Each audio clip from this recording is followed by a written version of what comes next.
So here's just some quotes on change, right? I like the one from Walt Disney. Times and conditions change so rapidly, we must keep our aim constantly focused on the future. Anyone ever seen this before? Probably about 15 years ago or so, that one on the far left, that was how a lot of people describe the change curve. Things go at a certain pace, you have change. They go at a certain pace, you have change. They go at a certain pace, you have change, right? Then, as change started happening more frequently, that middle one became the change curve. Things go at a certain pace, change, certain pace, change. You see what's happening there? You're changing more frequently, staying the same less. About 4 years ago, I saw someone describe the change curve as the one on the right. It's constant, right? One more Debbie Downer thing for you to think about. At this moment in time, this is the least amount of change you will experience for the rest of your life.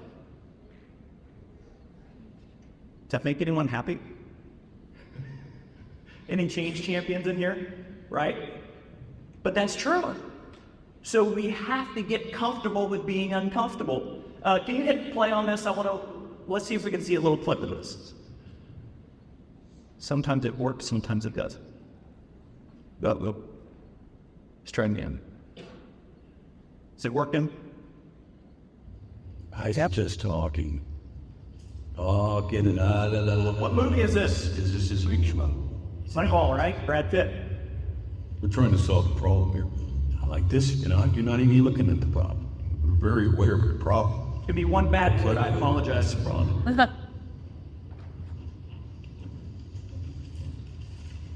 Look, Billy, we all understand the problem. We have, okay, good. What's the problem? The problem is we have to replace 3 key players that are going. What's the problem? Same as it's ever been. We've got to replace this guy that we have. He says, No, what's the problem, Barry? we need 38 home runs, another 20 RBI, 46 problems for it. But the problem we're trying to solve is that there are rich teams and there are poor teams. There's 60 feet of credit, and then there's us. It's an unfair game. And now we've been gutted. Oregon donuts for the rich. Boston's taking our kidneys. Yankees are taking our heart. And you guys are sitting around talking the same little good body nonsense like when selling jeans. Like we're looking for Fabio. We've got to think differently. We are the last dog at the bowl. You see what happens to the runt of the litter? He dies. Billy, that's a very touching story and everything, but I think we're all very much aware of what we're facing here. You have a lot of experience and wisdom in this road. Now, you need to have a little bit of faith and let us do the John replacing Giambi. Is there another first base collect, Gian? No, not a minute. No. And if there was, because we afford it, then what the fuck are you talking about, man? If we try to play like the Yankees in here, we will lose to the Yankees out there. Richard Rummel has a great book, right? Good strategy, bad strategy, the difference. And he talks about diagnosing the problem, right? What's going on here? It's Brad Pitt playing the GM of the California Angels, I believe, right? They had competed with the Yankees and lost in the playoffs. They were trying to rebuild. They had lost several key players. And you heard the scouts doing the same thing that had always been done, right? A couple of folks reference that. It's always been done that way. So what I'm proposing is we do things a little bit different. The challenge, in my humble opinion, is that to successfully navigate business transformation, we need a framework. Now, I like to say freedom within a framework, right? You have left and right rails, left and right bounds. We're not micromanaging, but it's a framework. Without that, we become reactive, disjointed, we lack focus, everyone's going and doing their daily thing, and you think transformation, oh yeah, weren't we doing something about that? And it's in the back of your mind, except for folks like us, to try to lead it. So let's talk about what that framework looks like. I like to keep things simple. Evaluate, execute, sustain. That's it. Thank you, I'm done. You get what you know. Evaluate, execute, sustain. High level, those are the 3 steps. Here is what it looks like. Now, I know I am breaking every rule about PowerPoint by having all this up here. That is okay. I'm going to go through a few of these, and then I want to leave plenty of time for Q&A, because as Joe knows, I like to talk, and I promised I would not run over today. So in the evaluate, you heard this earlier. Any Simon Sinek fans in here? The why. What is the why? I would propose the first thing you need to do is get the leaders, the executive leaders in a room, and get them aligned on the why for the transformation. Because if you're doing it for the sake of transforming, that's the wrong answer. And this is where I have a lot of fun. When I facilitate these conversations, I bring boxing gloves and I bring a bag of popcorn. And I'm going to sit back and just watch the fun, right? Because you get a lot of different perspectives. But what I tell them is the non-negotiable is when we leave this room, everyone is aligned on the why. You're talking it, you're doing it, right? Because we talked about culture earlier, and I love the discussion around culture. Leaders drive culture. Culture drives the behaviors. The behaviors deliver the results. We, especially Americans, we're so uber focused on results, which is the short game. The long game is the culture. If you spend your time and effort on building the culture, the results will come. So you need to bring the leaders together and work on that culture. I want to do a quick exercise. Everybody stand up for a second. This will only take a minute, I promise. Okay, everyone have their running shoes on now. Here's what I'd like you to do, okay? Is we're going to do this, and we're going to do it 3 times. So we're going to do clap, clap, clap, okay? Here's what I want you to do. The first time will be clap, clap, down, clap. The second time will be clap, clap, down, clap. The third time will be clap, clap, down, 2 claps. Got it? Let's practice it 1 time and then we'll do it. Okay, ready? Here we go. Clap, clap, down, clap. Still doing it. Okay, second one, got it, down. And the third one, clap, down, clap. Oh, some of you forgot that second clap, didn't you? Okay, so here we go. Let's do it for real. Ready?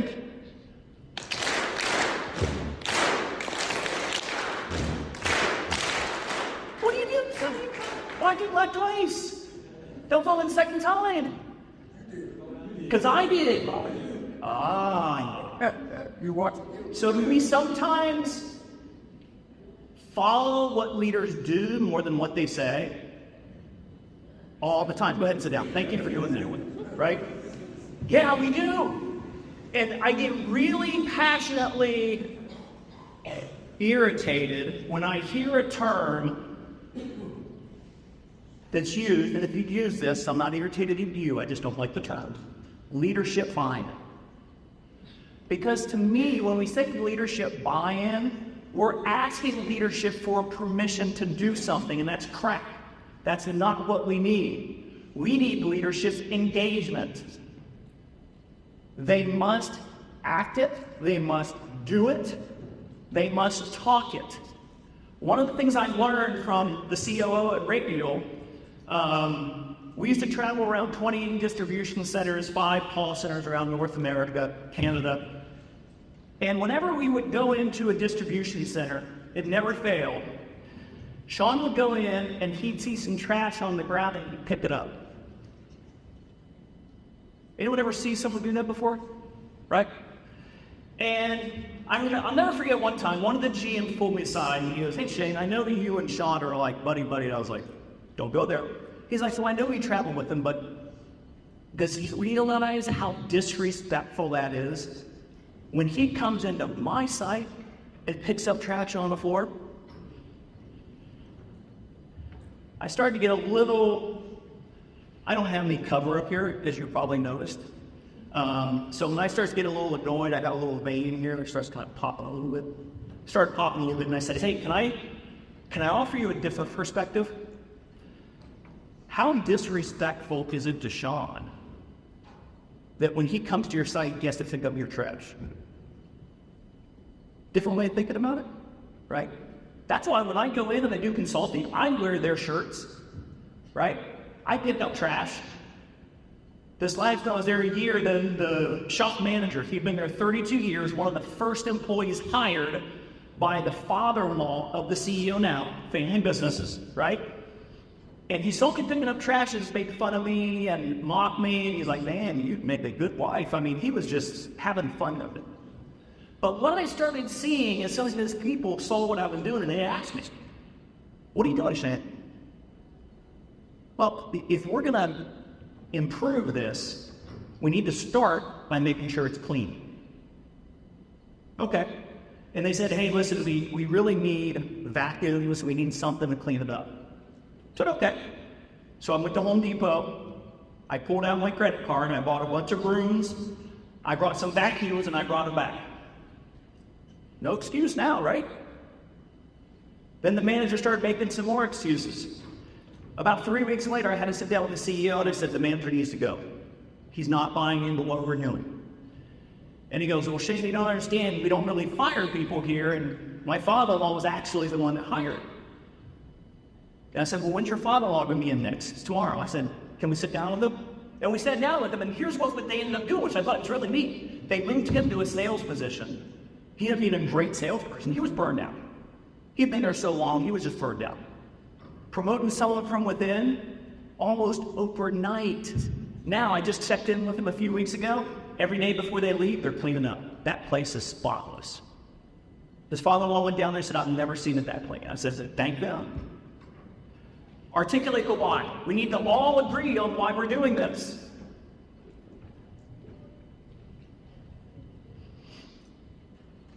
Once you get alignment there, look for some change champions.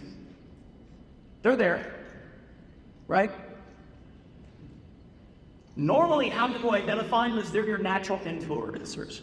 It doesn't matter what their title is, they can influence others, right? By the way, the definition of leadership, I like the ability to influence others to accomplish things by providing purpose, direction, and motivation. If you influence people, tag you're a leader, right? So look for those change champions because we're going to leverage them. Here's why. Anyone seen this before? Law of diffusion of innovation. Simon Sinek talks about this a lot. He is not the one that came up with it, but he's made it very popular. I believe it was Rogers. Yeah, Edward Rogers, 1964, a book. He first brought this out. And he said, when you have a product or an idea, it flows through a population, and that population is made up of these folks. Approximately 2.5% are going to be innovative. Steve Jobs, Elon Musk, big idea people, right? Early adopters. Those are the ones that when you start talking about change, they're like, Shane, I'm ready. Dude, I haven't even told you what it is yet. Doesn't matter, I'm ready. Right? Everyone have some of those in their workspace? Yeah, they're great. The problem is, if you take those two combined, it's not enough. It's not going to change the organization. You're going to say, well, we have these folks that just buy into this and we love them. You don't have enough of them. It's only 15%. What Roger said is you need about 18 to 20% to really start changing the organizations. Do not focus on the laggards, right? They'll either go away or they'll get on board. It's like when you have those problem employees, everyone wants to focus on them. Don't, right? Build in accountability, start doing some other things, they'll get on board, or they'll find another place where they can be better utilized. So what you want to do is you want to leverage these folks to help bring up these folks. Because these folks don't want to do it until they see these folks do it. They want to see someone else, right? These folks are first in line when a new iPhone comes out. These folks are like, I want him to work out the bugs. I want the AI to come out. I want to kind of see if it works first, right? We have those in every organization. Leverage those innovators and early adopters. Nick Saban, Urban Meyer, they use this with their football team. Sports teams, this is applicable. You have those folks that stay late and watch films. You have those folks that stay late in the weight room, that go further in the weight room. What they'll say is time out. You can't do that unless you bring someone from the other group with you. See what they're doing? They're building it up. Leverage this. Because what we're going to do is we're going to start in one department or one site. And we need to understand who these change champions are. They're going to help us, along with leadership, drive this transformation. Select one department or site to begin the transformations. Now, you have them together, then you need to start building that trust. How do you build trust with people? Talk to them? Yeah, what else? Listen to them? What else? Spend time with them? Yes. Keep your commitments to them, right? Anyone have a best friend that's been best friends for like 10, 15, 20 years? Right? 40. How many? Wow. That's impressive. Think of those traits that make them your best friend. My guess is you don't always agree on things. My guess is you fight sometimes. But my guess is the same thing that makes them that friend is the same thing that you need to do with those people at work. You need to get to know them. You need to listen to them. You need to break bread with them. In my corporate roles, when I'm a track for them, I would always look for team members in that city, and I would always try to go and have dinner with them. Their families, I go over their houses. There is no better way to build trust than to sit down and eat with someone and just talk, right? And listen. So you want to select one department to be or site to begin the transformation. Any Ted Lasso fans in here? Yeah, Ted Lasso, the premise, I promised myself I was not going to binge watch during COVID. Man, it's so good for a while, and then this show came out, right? Premise is a woman owns a football, soccer club in England. Her husband left her. The soccer team meant everything to him, so she wants to hurt him. So she hired a guy that had never been anyone, didn't know anything about coaching soccer, was an American football coach to come in and, well, please say, no, that's not quite what happened. Can you hit play it? If it will.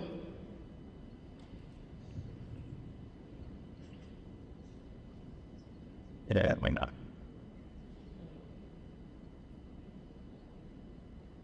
Let's go back.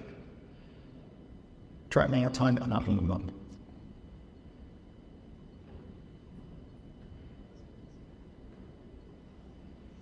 No? Okay, no worries. It was a good video, trust me. Okay, evaluate. Someone talked about this earlier. Evaluate the readiness of the organizations from the change you're getting ready to bring about. I work with organizations. That's one of the first things I do is I go in and I do an evaluation. There were times I would sit down with the CEO, COO, and I'll say, I don't think they're ready. Or say, hey, you were looking at starting here. I think through the discovery process, you might want to think about starting here. Or, hey, this is something that you're really going to have to be inward focused on for this to work. And please, please, please do not call it an audit. People have bad feelings about audits, right? Call it an assessment, call it an evaluation, right? You're getting a benchmark. And then what I do is every 6 months or every year, I go back and do it again to see how they're doing, right? Consistency.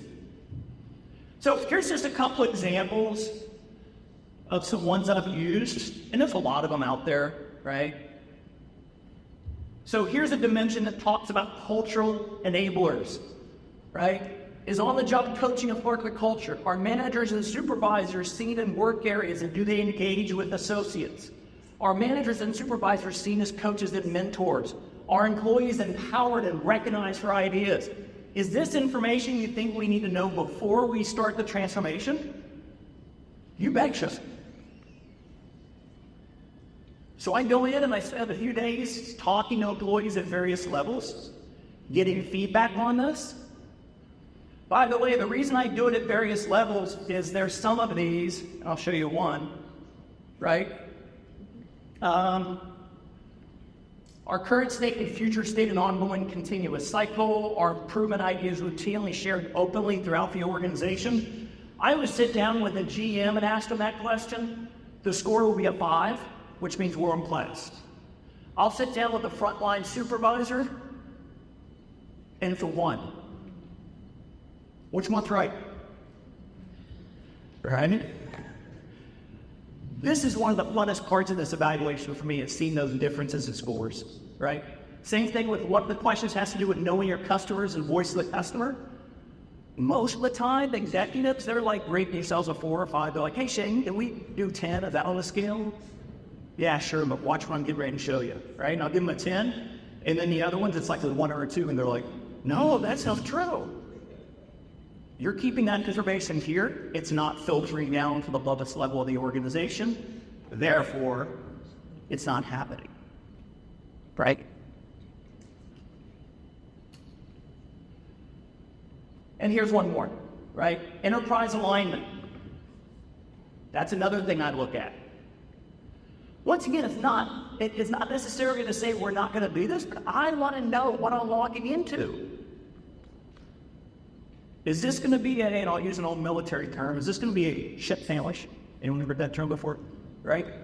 Or is this going to be something, hey, I think we can do this. This will also help us with a timeline, right? How long am I going to stay engaged with the client partner as we do this?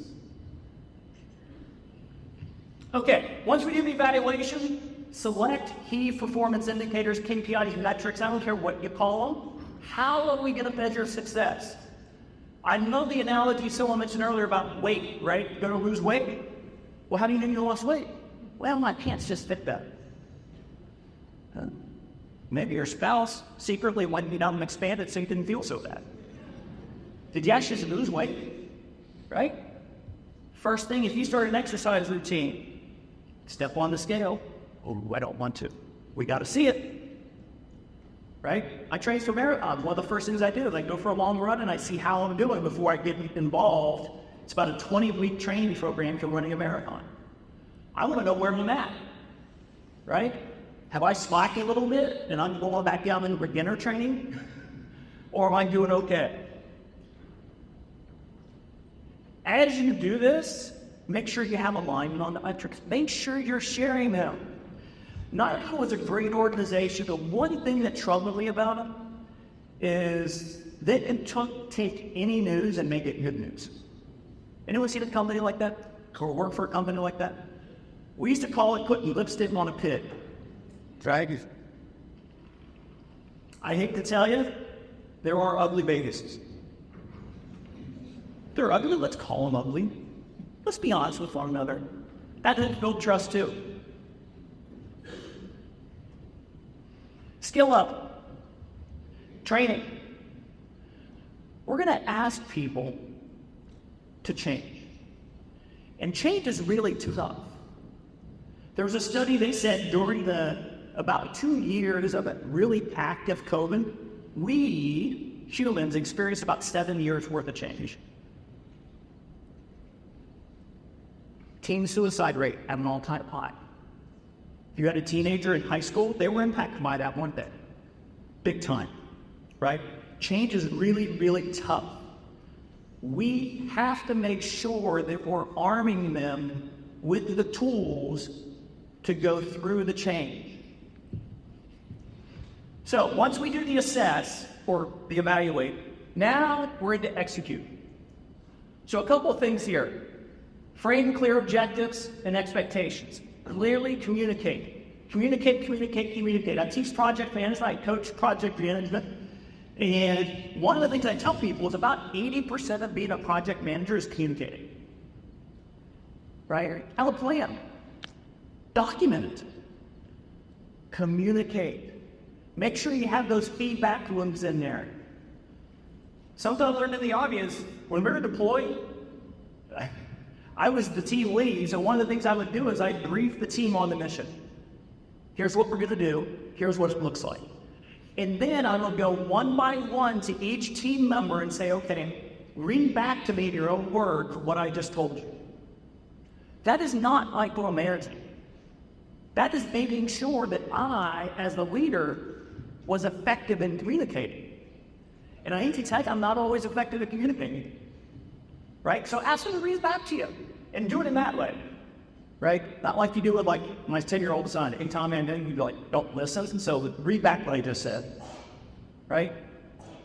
Do it as, hey, I know I don't always communicate well. Would you mind reading back what you think you heard? Because sometimes I'm wrong in how I communicate.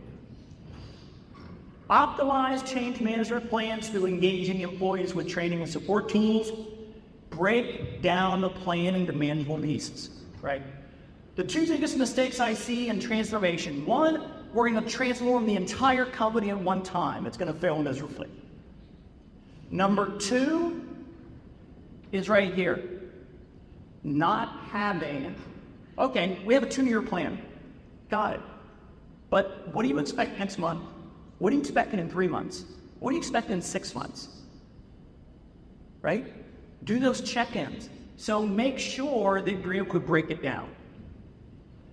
Ensure you have the right people, technology, and capital to do this. I love the reference earlier about building technology around people. I have seen way too many technology implementations, whether they be warehouse management systems, ERPs, whatever, where IT comes in, bless their farts, and they say, okay, here's what you got. And it's like, time out, that's not how we're doing it here, right? Here's the process, here's the people, you're gonna build around that, got it? At Steelink, our CEO had me lead those because he knew how I was gonna do it. And I wasn't gonna let IT just come in and roll over.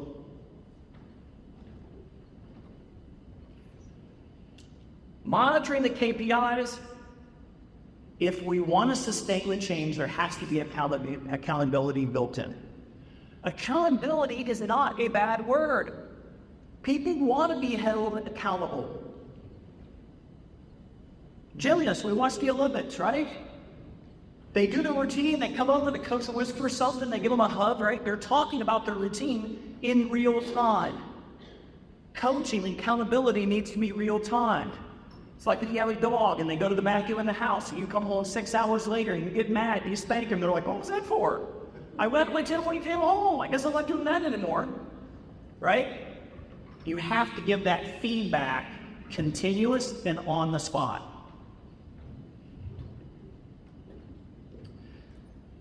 Then we go over to holds, right? Honor, celebrate, and share the gains made, right? Celebrate success, we've heard that today.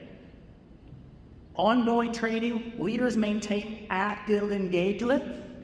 Determine the next department or site to transform, right? We're gonna rinse and repeat. By the way, this is like a pilot. Another reason we're starting with one site for a department is so we can learn and not make the same mistake. People are gonna see it. When I do everything from rolling out visual management to transformation, any of that, I start with one site. People see people drinking the Kool-Aid and they want that Kool-Aid. They don't know how it tastes, but they're like, yeah, I'll have some of that. What about me? Then all of a sudden you're doing something with them, you're not doing it to them. And there's a big difference.